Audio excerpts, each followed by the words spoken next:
नमस्कार मित्रांनो, विजयादशमीच्या सर्वांना खूप खूप शुभेच्छा। तर आजच्या उदे ग अंबे उदे या कथा 3.5 शक्तिपीठाची कथा मी तुम्हाला सांगत आहे।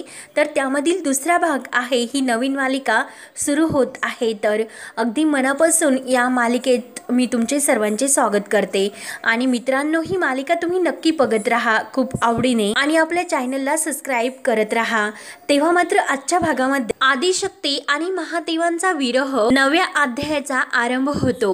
आदिशक्तीने सती रूपात जन्म घेतलेला आहे आणि तो सुद्धा ब्रह्मपुत्र शिवद्वेषी म्हणजे शिवावर राग करणारा ब्रह्मपुत्र तक्ष प्रजापतींच्या घरी, म्हणजे ज्यांना शिवांचा खूप राग असतो आणि त्याच विरुद्ध तक्षाने विखुरलेल्या काळोखाच्या अंधारात मात्र आपल्या सतीने जन्म घेतलेला असतो, म्हणजे आपल्या पार्वतीने। आणि तेथे ती अगदी चंद्रकलेसारखी वाढत होती आणि ते पण आपल्या मनामध्ये शिवप्रीतीची आशा ठेवून तेथे ती वाढत होती। अगदी ती महादेवाची पूजा मनोभावाने करायची। सतीचे रूप इतके सुंदर असते की तिने जेथे पाय ठेवला तर तेथील सर्व निसर्ग अगदी खुलून तिचे स्वागत करत होता। काळोख पसरलेल्या वाळवंटी रानातून सुद्धा हिरवेगार गवत सुद्धा हे फुलून वर येऊन तिचे स्वागतासाठी सक्षम होता। सतीच्या पायगुणामुळे अगदी सुकलेली फुलं सुद्धा टवकारून सतीचं स्वागत करतात। साक्षात पार्वती आई तेथे महादेवाचे दर्शन घेण्यासाठी येते, तेव्हा तिला शंकराचा अभिषेक करायचा असतो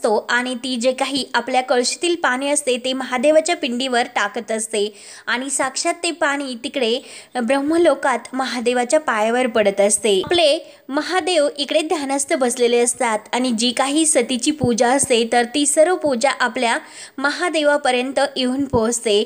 जो भस्म सतीने लावलेला असतो तो सुद्धा अगदी महादेवाच्या कपाळी येऊन लागतो। जे ब्रह्मकमळ सतीने आपल्या महादेवाच्या पिंडीला वाहिलेले असते ते अगदी महादेवाच्या पायाशी येऊन पडते। ओम नमः शिवाय, ओम नमः शिवाय ही आराधना आपल्या महादेवाच्या कानी येऊन पडते आपल्या सतीची। आणि जे 108 बेलपत्र असतात तर ते आपल्या दासीकडून घेऊन ती त्या महादेवाच्या पिंडीवर वाहते आणि ते आपल्या महादेवाच्या चरणी येऊन पडते। तेव्हा मात्र टोपलीमध्ये 108 पानं ते नसतात, तेव्हा मात्र सतीला विचार येतो की ह्या टोपलीत तर 107च म्हणजे शिवपत्र आहे, मग 8वं बेलपत्र गेले कुठे आणि माझ्या संकल्पामध्ये अशी बाधा आलीच कशी, मग नक्की हा सर्व काय संकेत असेल असा सती विचार करते। आणि ती महादेवांना प्रार्थना करून म्हणते की देवा, आज नजर चुकीने एक बेलपत्र कमी आले, पण देवा आपली पूजा अपूर्ण नाही राहणार। तेव्हा ही सती स्वतः आपलं बेलपत्र तुमच्या चरणी समर्पित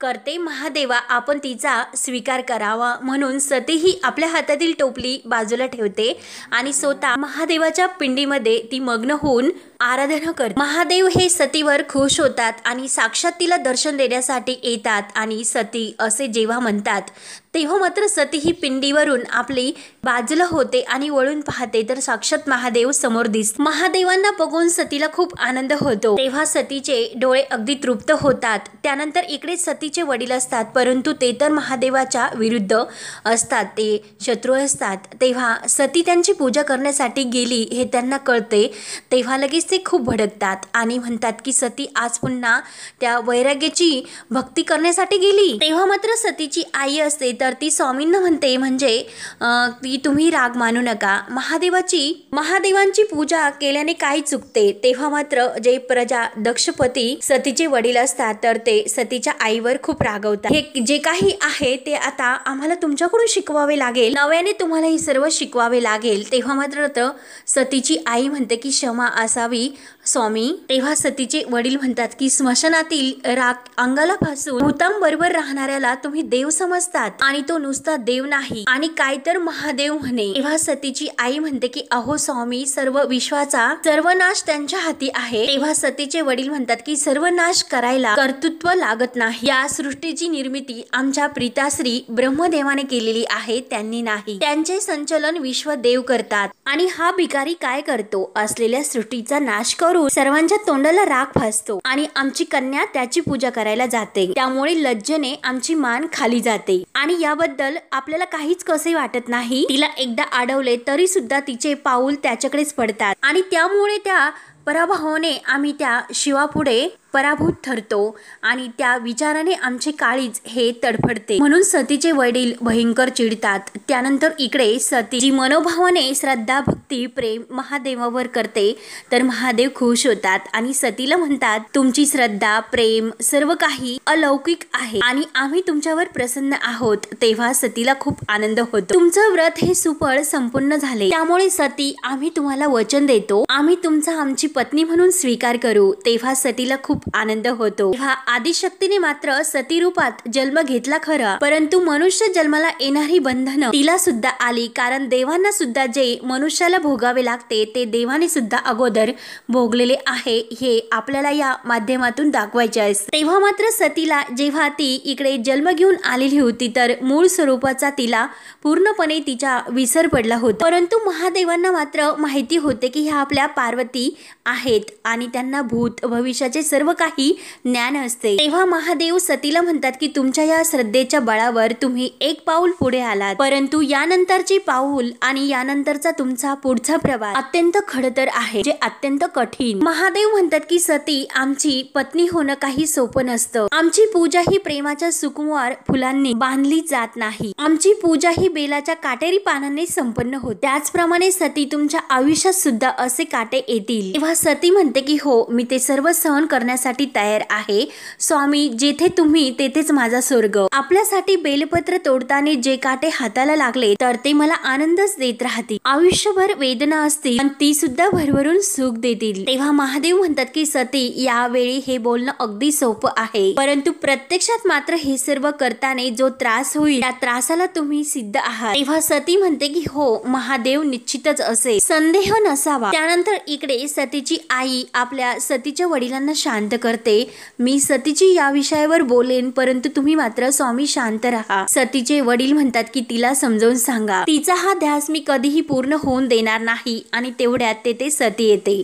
सती म्हणते की पिताश्री, माझा ध्यास पूर्ण झाला, मी महादेवांची तपश्चर्या केली आणि ती फळास सुद्धा आली, ते पत्नी म्हणून माझा स्वीकार करतील असे त्यांनी मला वचन म्हणून दिले। तेव्हा सतीची आई सतीवर रागावते की अगं सती, जे तुझ्या पिताश्रींचं ज्यांच्याशी वैर आहे त्यांच्याशीच तू गाठ बांधावी। अगं आजवर तुझे हे बालिश उद्योग म्हणून मी कधीही त्यांच्याकडे तुझी तक्रार केली नाही आणि त्याकडे मी दुर्लक्ष करत आले, मात्र त्याच महादेवांसाठी तू तुझ्या पिताश्रींच्या नजरेला नजर देऊन बोलणार असशील तर हे मात्र मी नाही सहन करणार। तेव्हा सती म्हणते की क्षमा असावी माते, आपली आणि पिताश्रींची मी अवज्ञा नाही करत, आपले संस्कार मी विसरलेले नाही, आपल्याबद्दल माझ्या मनात आदरच आहे, पण आपल्या इच्छेसाठी महादेवांचा अनादर नाही करणार मी। तेव्हा सतीचे वडील सतीला म्हणतात की अगं माता पितांना रक्तामध्ये संस्कार पेरता येतात, बुद्धीमध्ये विचार नाही। ज्या शिवाने माझ्या पिताचे रक्त सांडले त्या रक्ताचे डाग त्याच्या चरित्रावरून कधीही धुतले जाणार नाही, याचं भान सती तू ठेवायला हवे होतेस। तेव्हा सती म्हणते की हो, भान आहे, नक्कीच आहे, आणि प्रीतासी ते भान आपण होतात। महादेवांनी मला जे वचन दिले ते विधिलिखित, ते आपण मान्य करणार नाही हे विधिलिखित साक्षात ब्रह्मदेवांना सुद्धा ते नाही जमले। तेव्हा सतीचे वडील म्हणतात की आम्ही ते बदलू, अवश्य बदलू, मी काय काय करू शकतो याची सती तुला कल्पना नाही। तेव्हा सती आपल्या पिताश्री जवळ येते आणि पिताश्रींना म्हणते की पिताश्री,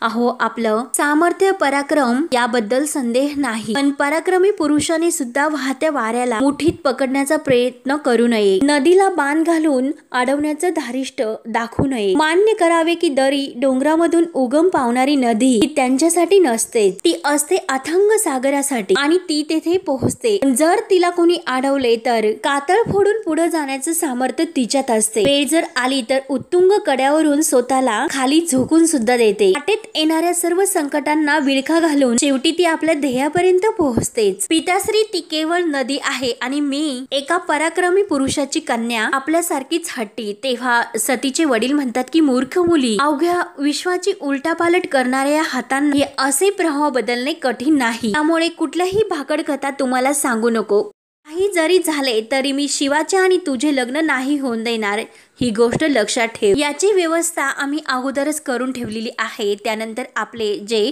महादेव असतात ते सर्व काही आपल्या ठिकाणी बसून ऐकत असतात, म्हणजे कैलास पर्वतावर। तेव्हा सती ही आपल्या पिताश्रींना म्हणत असते, मी महादेवांना मनापासून आपला पती मानलेलं आहे। तेव्हा पिताश्री म्हणतात, तुझ्या म्हणण्याला येथे काही महत्त्व नाही, उद्या येथेच तुझ्यासाठी स्वयंवर योजतो। या वैराग्यापेक्षा देशोदेशीचे आम्ही येथे आमंत्रित करतो। देवधिकांना साक्षात मी तुझ्या पुढे उभा करतो आणि त्यानंतर मग तुला हे स्वयंवर मान्य करावेच लागेल। जेव्हा हे कैलास पर्वतावर आपले महादेव ऐकतात तर त्यांच्या नसनसामध्ये इतका राग प्रकट होतो, सतीला सुद्धा खूप चिंता लागते। त्यानंतर जेव्हा राज्यामध्ये जे सतीचे पिताश्री असतात तर ते आपल्या राज्यात येतात। आर्यवर्तातील समस्त राजे, स्वर्गाधिपती, देवगण, यक्ष, गंधर्व आणि गण सर्वांचं या सतीच्या स्वयंवरात स्वागत आहे। म्हणजे सतीच्या स्वयंवरांसाठी ही सर्व सभा योजलेली असते। या स्वयंवरासाठी आम्ही कोणताही गण निवडलेला नाही, याचं तुम्हाला आश्चर्य तर वाटेल, परंतु या विवाहाचे सर्व सूत्र आम्ही आमच्या कन्येच्या हाती सोपवलेली आहे। त्यामुळे कोणत्याही क्षणी तिचे इथे आगमन होईल। ज्याच्या गळ्यात ती ही वरमाला घालेल तोच तिचा नियोजित पती असेल। त्यानंतर इकडे सती ही स्वयंवरासाठी तयार होत असते आणि तिची माता असते तर ती मातेला विचारते की माते, अगं ही कसला खेळ सुरू आहेस? तर माता म्हणतात की अगं तुझी तगमग मला कळते। तेव्हा सती म्हणते की नाही कळत तुला, मी मर्यादा सोडून वागते असं तुला वाटत असेल, पण माते मी तुला आज एक बोलते की प्रितासीच्या विचारांचा मला आदर आहे, त्यांच्या पराक्रमाची जाणीव सुद्धा मला आहे, परंतु या वेळेला मात्र ते चुकतात। पण आता त्यांचं पाऊल चुकीचं पडत असताना मी मात्र त्यांच्या पाऊलावर पाऊल ठेवून नाही जाऊ शकत। तेव्हा माते म्हणते की सती काय बोलतेस? तर सती म्हणते की हो माते, हे स्वयंवर मला मान्य नाही, मी मनाने महादेवांना माझे पती म्हणून स्वीकारलेत। महादेवांसाठी सतीच्या डोळ्यात अश्रू येतात। सतीच्या मातेला म्हणजे आईला टेन्शन येते। सती विचारत असते की अगं माते, महादेवांशिवाय दुसऱ्या कुणाच्या गळ्यामध्ये मी वरमाला कशी घालू, आणि जर असा देह त्याग करावा लागणार असेल तर देह त्याग केलेला बरा राहील। तेव्हा सतीच्या आईला खूप धक्का बसतो। सतीची आई म्हणते की अगं सती, असा वेडा विचार नाही करायचा। तेव्हा सती म्हणते की माते मग तूच सांग की मी काय करू? तेव्हा सती म्हणते की मला तुझ्या भावनांना मुरड घालावीच लागेल। सती म्हणते की अगं इतकं सोपं असतं का ते माते?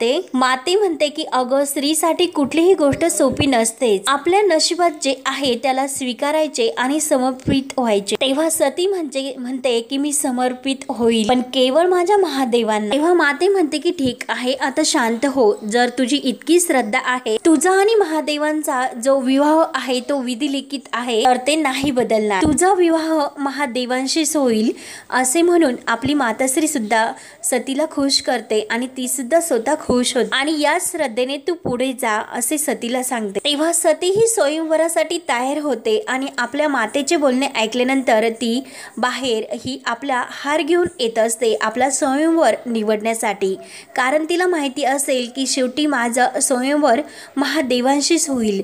इकडे तर सतीचे वडील हे राज्य सभेमध्ये सती केव्हा येते याची वाट बघत असतात। तेव्हा सतीची माता म्हणजे आई तिला घेऊन येते। तेव्हा सती तेथे येते आणि सर्व ती जे तिच्यासाठी स्वयंवरासाठी आलेले असतात सर्व महाधिपती राजांकडे पाहत असते, परंतु सतीच्या वडिलांना मात्र हे सर्व काही लक्षात येते आणि सतीचे पिताश्री सतीला म्हणतात की अगं तू महादेवांना शोधते ना, हे आम्ही पूर्णपणे ओळखलेले आहे, म्हणून त्या वैराग्याला सुद्धा आम्ही इथे निमंत्रण दिलेले आहे। आपले नारद मुनी सुद्धा तेथे हजर असतात आणि तेव्हा जे सतीचे पिताश्री असतात तर महादेवांची त्यांनी खूप विटंबना केलेली असते, म्हणजे महादेवांनी त्यांना द्वारपाल म्हणून तेथे ठेवलेले असते एका फोटोच्या याच्यामध्ये, आणि ते आपल्या सतीला म्हणतात की घे, येथे तुझा महादेव द्वारपाल म्हणून उभा आहे। आपले महादेव मात्र कैलास पर्वतावर सर्व काही हे ऐकत असतात। तेव्हा सतीला मात्र खूप वाईट वाटते। तेव्हा सती पुढे प्रश्न उभा राहतो की आता महादेवांच्या गळ्यामध्ये ही वरमाला कशी घालू?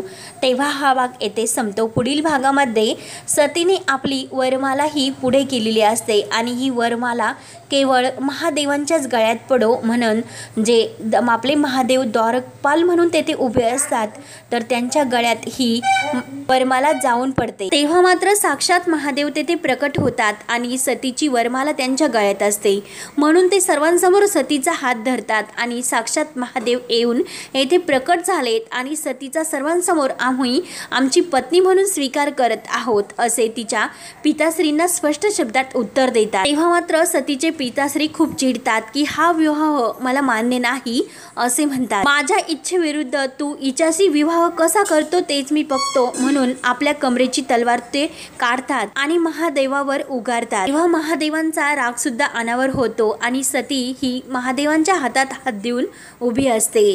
तेव्हा आता सती आणि महादेव यांचा विवाह तर पार पडलेला असतो, परंतु आता तिच्या पिताश्रींना त्यांच्या ही प्रायचित्त पापाची शिक्षा कशी मिळते ते पाहण्यासाठी आपल्या चॅनलला नक्की सबस्क्राईब करत रहा। धन्यवाद।